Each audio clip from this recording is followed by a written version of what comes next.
contacto para traerlo para acá, ¿vale? El bar La Fragata, y el que nos deja los próximos 3 días la electricidad.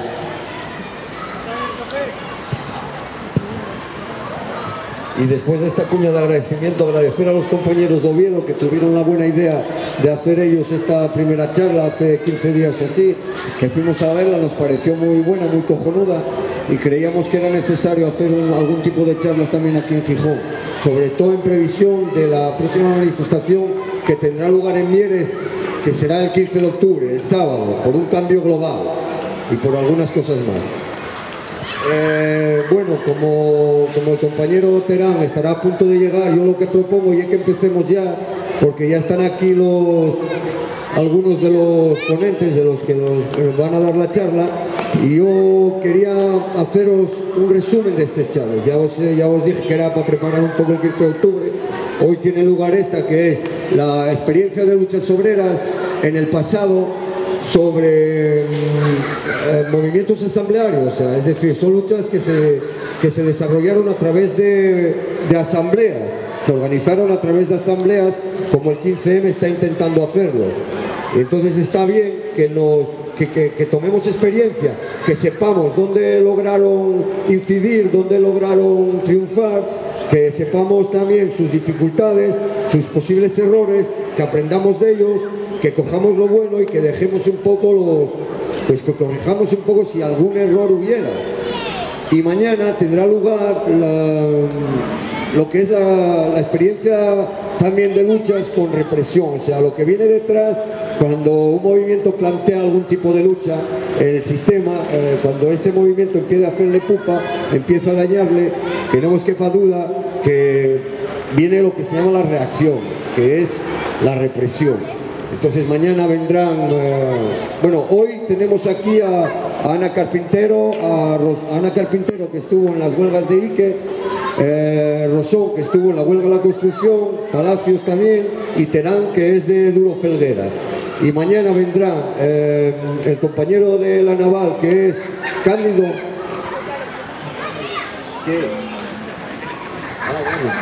perdón que dé la espalda a la gente de aquí. El compañero Cándido de la Naval, de la experiencia de la Naval, y Falo Marcos de Un Insumiso. Cuando os acordáis de cuando todavía había en este país una cosa tan arcaica como la mili, pues bueno, había gente que no quería hacer la misi, se declararon insumisos, fueron a la cárcel, tuvo muchos problemas. Y también habrá un chaval que fueron juzgados hace poco, que fueron los de la Flex, los de la ocupación de la Flex. Entonces vendrán a comentar su experiencia sobre lo que es la represión del sistema cuando se sienten amenazados o atacados. Y el viernes, el 14 de octubre, será una charla de la hora, nosotros, o sea, todos, el 15M, qué estamos haciendo, cómo lo estamos haciendo, dónde habría que hacer más cosas, qué era lo que sobre qué habría que incidir, etcétera, etcétera, etcétera. Y el sábado es el punto de inflexión, que tendría que ser un estallido social, que es el 15 de octubre. Así que comunicarlo a vuestros vecinos, a vuestros amigos y enemigos, y que vengan a Mieres a manifestarse y a ver si la cosa avanza, a ver si logramos que cambien un poco. A ver qué hacemos. Bueno, entonces doy paso a los compañeros. Si el que primero vaya a hablar, si lo decidís entre vosotros, da igual. Ana, por ejemplo, vienes. Ana Carpintero de Ike, que estuvo en la huelga de Ike. Hola a todos. Bueno, estoy aquí, como la otra vez habíamos hecho una organización por la duración de los conflictos. A mí me tocaba la primera, me parece que era a Terán el segundo y a Rosón le tocaba el tercero, ¿no? Bueno, mira, cuando empecé a intentar sacar cosas de la experiencia del conflicto de Confecciones Gijón, encontré un dossier que nosotros habíamos hecho y la verdad es que no me pude resistir a leeroslo, porque esto eran las consecuencias que sacábamos un puñado de mujeres allá por el año 90, exactamente hace 21 años. Os voy a leer esta página que no tiene desperdicio y luego os paso a contar.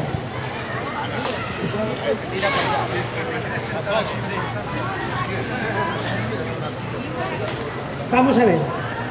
Decíamos, las trabajadoras de Confecciones Gijón hemos elaborado este dossier, que por cierto lo voy a dejar en las mesas vuestras, con el ánimo de explicar y de difundir nuestro conflicto, pues el poder de los medios de comunicación no está en las manos de los trabajadores. Desde 1983, en distintas ocasiones, hemos tenido que recurrir a las movilizaciones para defender nuestros salarios, nuestros puestos de trabajo. Hemos protagonizado distintas luchas, duras y largas, ninguna como esta actual. Llevábamos 5 meses de encierro. Llevamos 11 meses saliendo a la calle los martes y los jueves y los últimos 5 meses encerradas en la fábrica ocupando los locales. Esta pelea tan larga para nosotras es particularmente costosa, pues la mayoría de la plantilla somos una empresa de confección de textil, somos mujeres. Ello implica que tenemos que conjugar nuestra voluntad de defender nuestros puestos de trabajo con aquellas tareas que tradicionalmente son nuestras familias, hijos, etc. Hemos recorrido un camino en el que comprobamos lo que dan de sí las instituciones en esta llamada democracia, la justicia, y donde supimos cómo actúa el rodillo del poder, reprimiendo por medio de la policía y la Guardia Civil cualquier exigencia, la más elemental, que su Constitución ampara, como es el salario o el puesto de trabajo. Como nosotros decimos, nos quedan pocas cosas en que creer en este invento, creado para los que viven bien y tienen el poder del dinero. De esta situación no menos cómplice resulta la actitud de las direcciones de comisiones obreras y UGT, empeñadas en que traguemos la solución de la administración regional. No les importa dividir un conflicto con 43 personas. Tampoco les importa situarse al margen de la Asamblea de Trabajadores, que para nosotras es soberana. Lo cierto es que seguiremos en nuestro empeño porque aún no nos han quitado la capacidad de la rebeldía y de exigir soluciones para este colectivo. Para nosotras de este conflicto solo podemos salir victoriosas en la medida que no logren asfixiarnos, revitalizando la vieja solidaridad, la única arma que tiene el movimiento obrero. Palacios, son...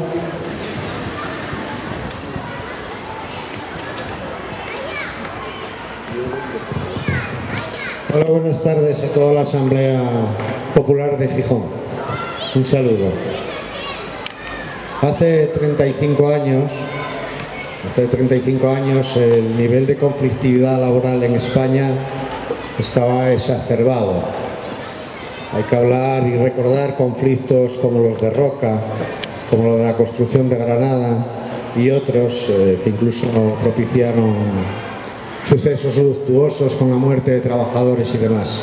Era curioso porque en el único país de Europa donde no había libertad sindical, España, que vivía bajo una dictadura, era el país donde el movimiento obrero tenía mayor nivel de conciencia, de radicalización, de lucha, y era el movimiento obrero más combativo de Europa, sin sindicatos legales. Hace 35 años el capitalismo español, que hasta entonces había estado utilizando la fórmula de la dictadura como mecanismo de explotación sobre la clase trabajadora, se encontraba en un dilema. Necesitaba converger con Europa en lo económico y en lo político para encontrar las soluciones que no tenía. La balanza de pagos la tenía totalmente desequilibrada, el nivel de inflación, etcétera, etcétera. Y todas las soluciones venían desde el punto de vista de los economistas burgueses en la integración en el mercado común europeo. Pero teníamos una clase obrera que por otro lado era la más combativa y que estaba poniendo en cuestión el proceso mismo de transición política que iniciaron.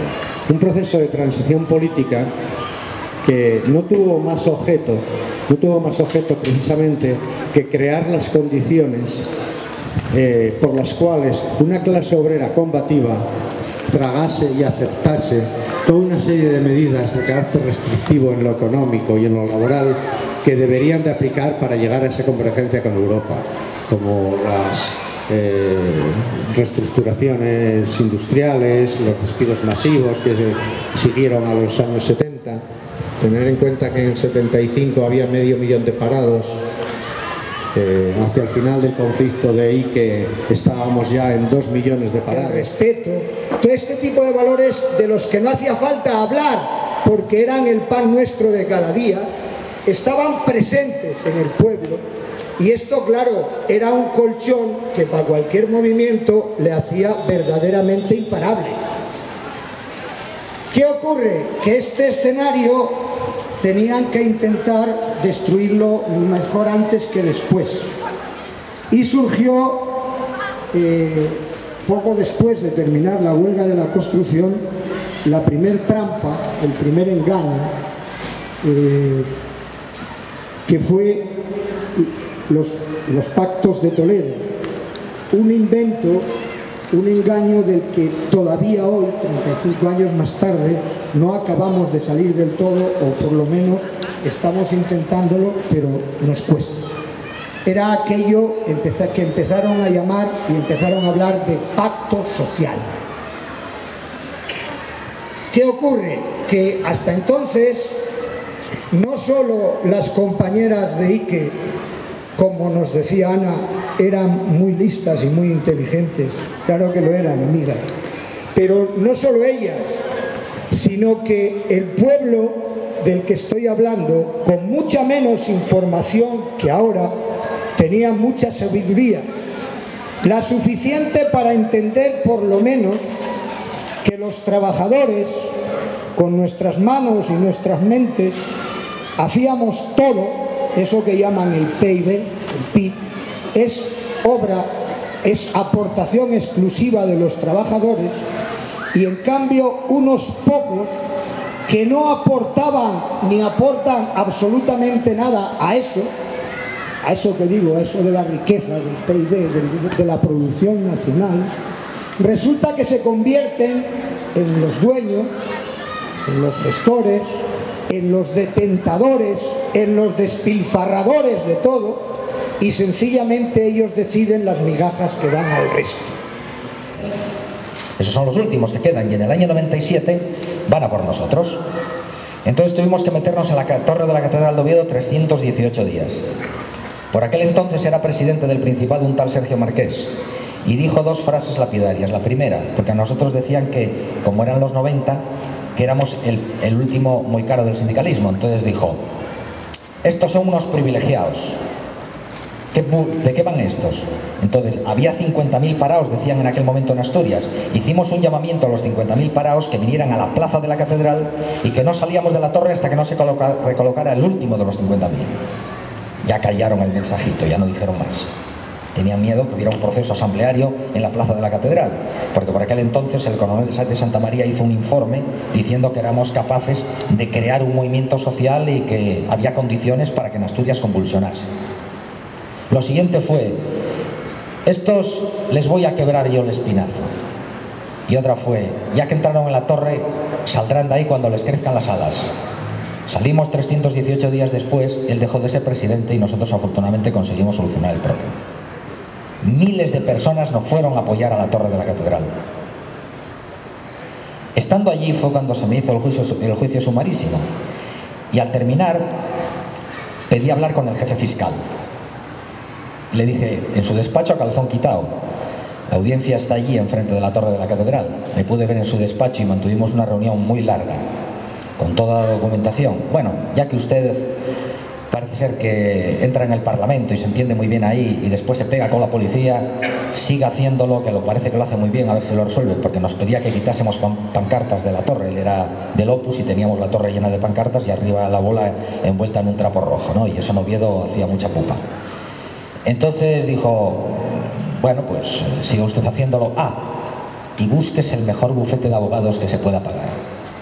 Con lo cual le dije: gracias por haberme explicado algo que ya sabía, o me lo ha dicho usted, en qué consiste la justicia en este país. Perversión.